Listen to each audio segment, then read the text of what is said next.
사랑하는 초업제교회 성도 여러분, 유튜브 시청자, 우리 구독자 여러분 반갑습니다. 김정빈 목사입니다. 간밤에도 평안히 잘 주무셨습니까? 오늘은 2025년 우리 8월 24일 오늘 성령관임절 지난 우리 11번째 주일 아침입니다. 오늘도 주 안에서 복된 주일 되시기를 바라고 오늘의 말씀 묵상을 시작하겠습니다. 제가 잠시 기도하겠습니다. 하나님 감사합니다. 간밤에도 지켜주시고 또 어제 토요일 하루도 주 안에서 편히 쉬게 하셨다가 또 이렇게 거룩하고 복된 주일을 맞이하게 하시니 감사합니다. 오늘 거룩하고 복된 주일도 주 안에서 편히 쉬며 또한 예배하며 은혜 받는 하루가 되게 하시고 또 새로운 한 주 시작이 오니 정말 회복시켜서 힘을 내서 한 주 시작할 수 있도록 도와주시옵소서. 또한 그리 하려고 주일 아침이지만 말씀 묵상하려고 합니다. 말씀 묵상할 때 주의 음성 듣게 하시고 하나님의 뜻을 깨닫는 복된 시간이 되게 주시옵소서.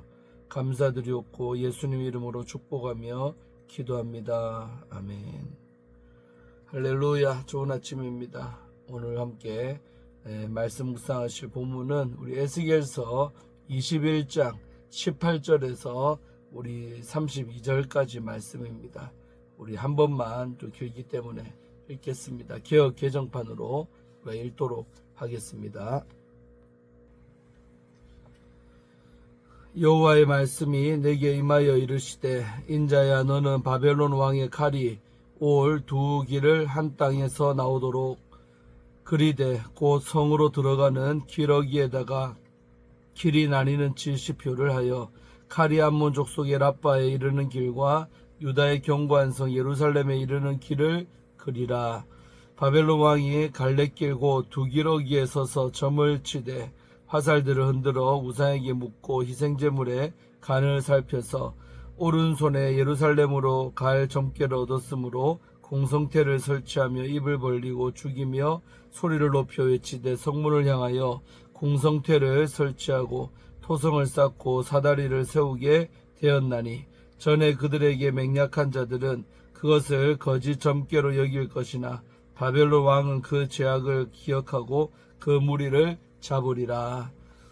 그러므로 주 여호와께서 이같이 말씀하셨느니라. 너희의 악이 기억을 되살리며 너희의 허물이 드러나며 너희 모든 행위의 죄가 나타났도다.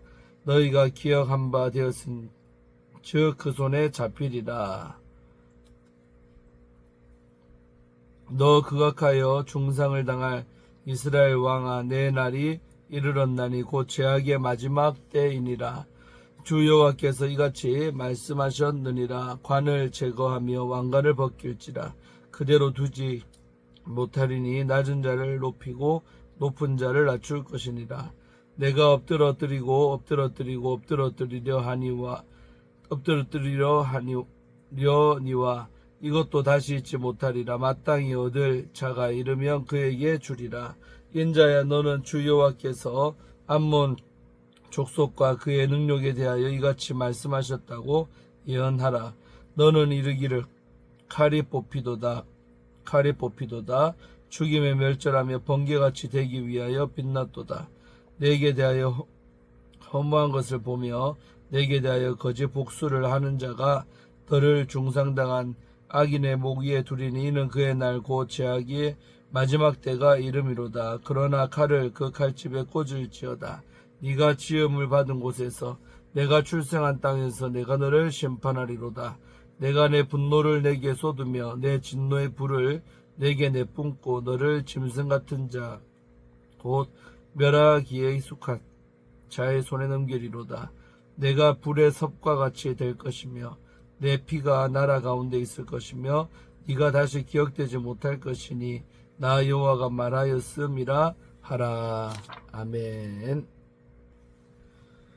네, 오늘 본문 말씀 중심으로 먼저 우리 주의하도록 하겠습니다. 자, 먼저는 우리 18절, 19절, 20절 말씀은 바벨론 왕이 올 우리 두 길에 관해서 말하고 있습니다. 신적, 신탁, 도의 공식과 함께 하나님의 말씀이 서술됩니다.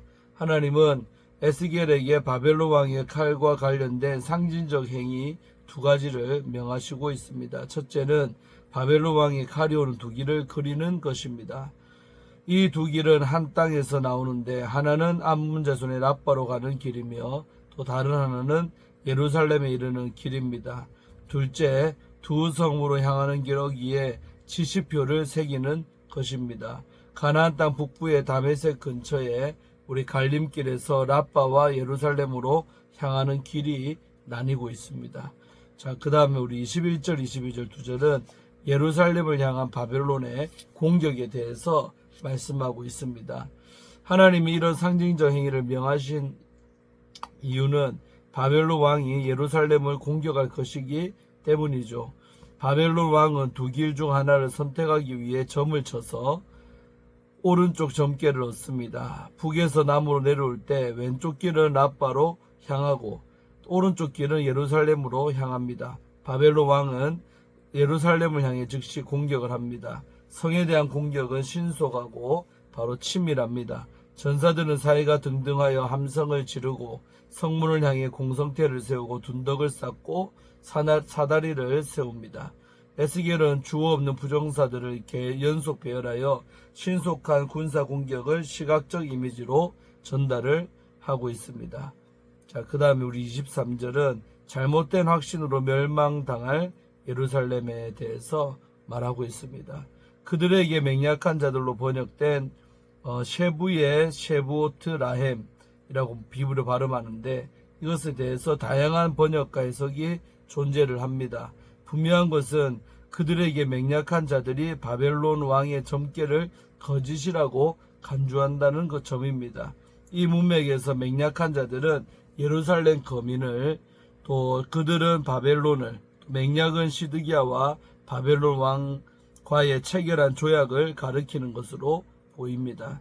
예루살렘 거민은 시드기야가 애굽의 원조를 요청한 것을 근거로 바벨론 왕의 점괘를 공허한 것, 샤베라 하는데 이 히브리어로 공허한 것으로 여긴 듯합니다. 그러나 그 판단이 잘못된 것으로 드러나고 그들은 결국 포로로 잡혀가게 됩니다. 자, 24절, 25절은 포로로 잡혀가는 그런 이유에 대해서 말하고 있죠. 예루살렘 거민이 포로로 잡혀가는 이유가 두 가지로 제시가 되고 있습니다. 첫째로 그들의 악과 허물과 죄가 낱낱이 드러났기 때문입니다. 둘째로 죄악이 드러나자 그들의 실체도 적나라하게 드러났기 때문입니다. 이스라엘 왕도 예외가 아닙니다. 여기서 이스라엘 왕은 시드기야를 가리킵니다. 하나님은 그를 너 불경한 자야 악한 자야라고 부르시며 그의 날에 죄악의 마지막 때에 이르렀음을 선언하십니다. 죄악의 마지막 때로 번역된 에트 에본 캐츠는 마지막 징벌의 때로 번역이 될 수가 있습니다. 이 표현은 최종 심판의 때를 가리키며 시드기야가 바벨론의 포로로 끌려갈 것을 암시하고 있습니다. 26절과 우리 27절은 다윗 왕조와 유다의 철저한 심판에 관해서 말하고 있죠. 신적 신탁 도의 공식과 함께 이스라엘 왕에 대한 신탁이 이어지고 있습니다. 관을 제거하며 왕관을 벗길지라는 명령에 사용된 동사는 부정사로 이스라엘 왕이 왕권을 박탈당할 것이 강조가 되고 있습니다. 하나님은 이어서 낮은 자를 높이고 높은 자를 낮추라고 명하십니다. 이는 유다 왕국의 질서가 근본적으로 전복될 것을 가리키고 있습니다. 따라서 하나님은 무너졌다, 무너졌다, 무너졌다. 내가 무너지게 했다라고 말씀을 하십니다. 그리고 다윗 왕조와 유다 왕국이 존속되었기에 이전에는 이와 같은 붕괴가 없었다라고 선언을 하십니다. 이 사항은 그 판결, 심판을 수행할 자, 곧 바벨론 왕이 올 때까지만 유지가 됩니다. 유다의 모든 질서를 철저히 무너뜨리시겠다는 하나님의 심판 선언을 강조하고 있습니다. 자, 그 다음 우리 28절, 29절 두 절은 암몬 족속을 향한 신탁이 나오고 있습니다. 하나님은 암몬 족속에게 칼의 노래, 우리 9절에서 10절인데 이 칼의 노래와 이스라엘 왕에 대한 말씀 25절이었죠. 이 말씀을 모방해 예루살렘을 조롱하게 하라고 에스겔에게 명하고 계십니다. 암몬 족속은 바벨론 왕의 점괘가 허무하고 또 거짓됨을 인정하면서도 그 점괘를 믿고 따른 자, 바벨론 왕을 말하죠. 그 점괘를 믿고 따른 자가 예루살렘을 마지막 징벌의 때에 이르러 중상 입은 악인들의 운명에 처하게 했다고 조롱을 하고 있습니다. 즉 예루살렘은 결국 정당한 처벌을 피할 수 없다는 비웃음입니다. 에스겔이 암몬 족속에게 전하는 신탁은 암몬 족속의 조롱을 통해 예루살렘, 유다 백성인데 예루살렘이 얼마나 비참한 처지에 놓였는지를 드러내는데 그 초점이 있습니다. 자, 그 다음 우리 30절에서 32절은 바벨론 왕의 심판입니다. 이 내용은 뭐냐면 이제 하나님의 말씀은 칼을 향합니다. 하나님이 칼을 그 칼집에 꽂을지어다라고 명하십니다. 하나님의 심판이 마무리된 것을 의미하고 있습니다. 그런데 하나님의 심판이 심판의 도구인 칼, 즉 바벨론, 느부갓네살 얘기하는 왕을 얘기하는데 바벨론을 향합니다. 하나님은 바벨론에 대해 세 가지를 선언을 하십니다. 첫째로 바벨론을 본토에서 심판하시겠다는 것입니다.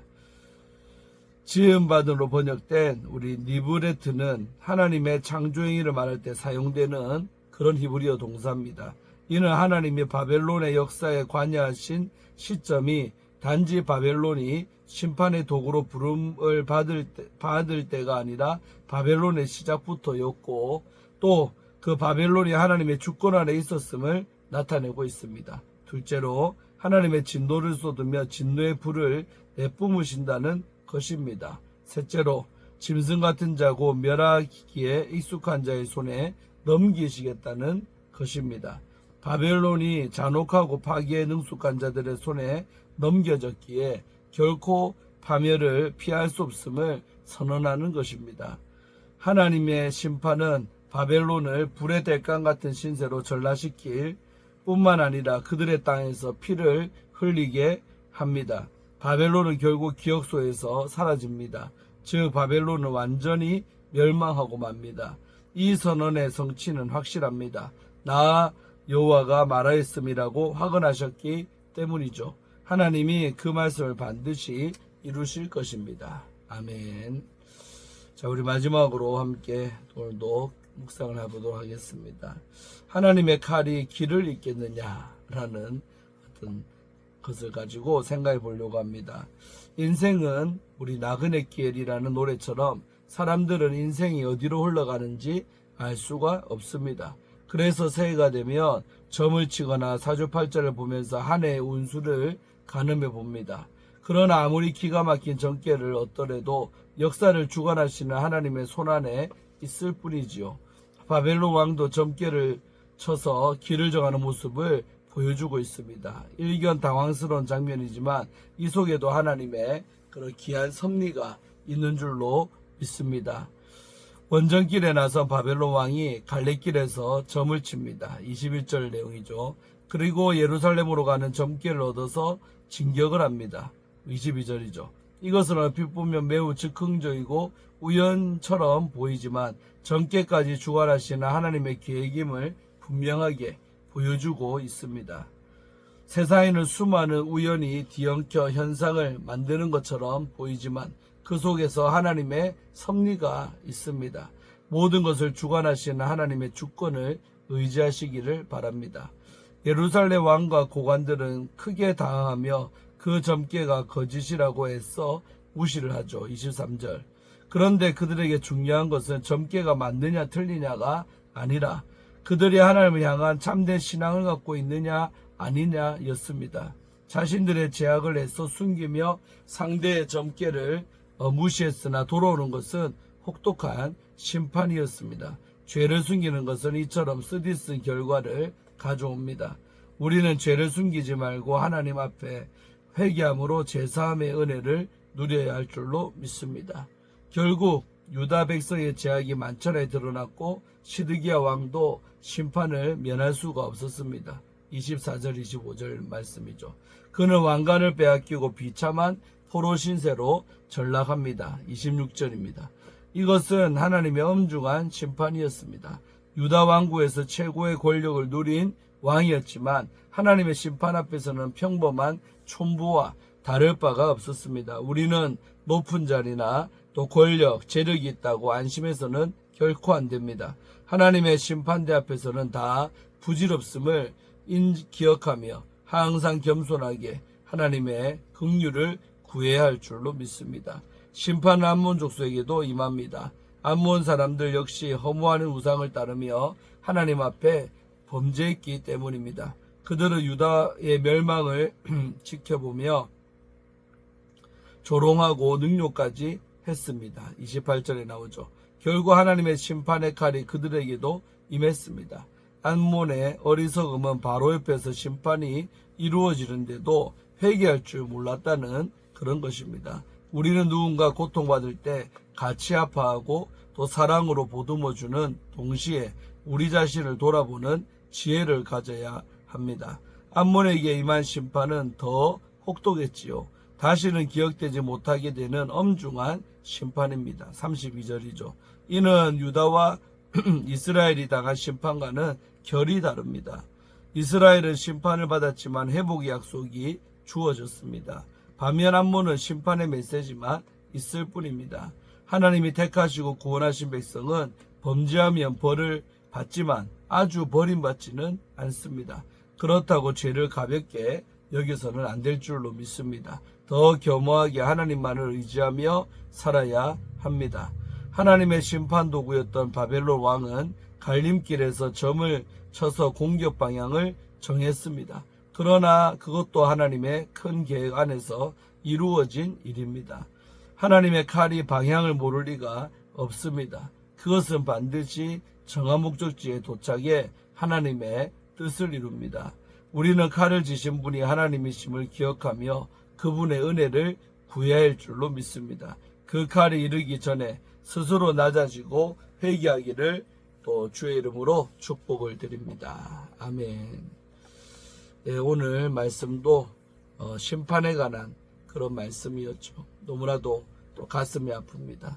또 바벨론 왕이 갈림길에서 점괘를 치는데 그 점괘가 바로 예루살렘을 향하잖아요. 그러니까 그런 어떤 미신적인 행위까지도 하나님의 손 아래 있다라는 거죠.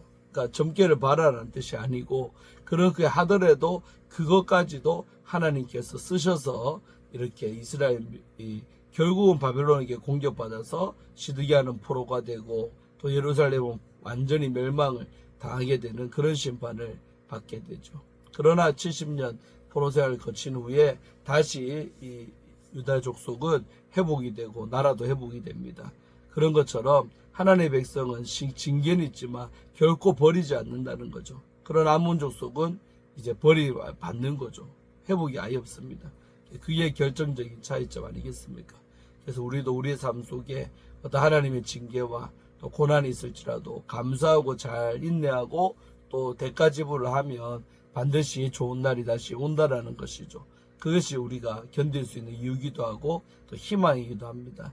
그래서 우리가 날마다 주의 말씀 속에 거하시는 우리가 되기를 바라고 또 회개할 수 있다면 빨리빨리 회개하는 것이 지혜자의 삶인 줄로 믿습니다. 자, 기도하고 오늘 말씀 묵상을 마칩니다. 하나님 감사합니다. 오늘 거룩하고 복된 주일 아침에 이렇게 계속해서 말씀을 통해 또 아버지의 마음을 알고 또 깨닫게 하시니 감사합니다. 하나님, 우리도 늘 하나님의 그 심판을 기억하며 두렵고 떨리는 마음으로 살게 하시되, 그러나 아버지 하나님, 우리가 죄를 지을지라도 회개한다면 하나님은 회복을 시켜주시는 좋으신 긍휼히 여기시고 자비가 넘치시는 하나님이심을 믿사오니 우리가 늘 회개하기를 힘쓰게 하시고 또 죄를 지으면 빨리빨리 자복하고 내 자신을 인정하며 돌아보며 정말 회복의 길로 나아갈 수 있는 우리 초업제일의 모든 백성들 되게 하시고 또 유튜브를 통해서 보시는 많은 믿는 자들 되게 해 주옵소서. 오늘 하루도 주 안에서 은혜 많이 받게 하시고 은혜의 보좌 앞에 예배자로서 설 수 있는 담대히 나아가는 그런 예배자들 되게 하여 주옵소서. 감사드리옵고 예수님 이름으로 간절히 축복하며 기도하옵나이다. 아멘. 할렐루야. 좋은 하루 주일 되시기를 바라고 또 내일 예배 시간은 몇 시간 후에 뵙고 또 내일 아침에 큐티로 또 뵙겠습니다. 샬롬. 좋은 주일 되시기를 바랍니다.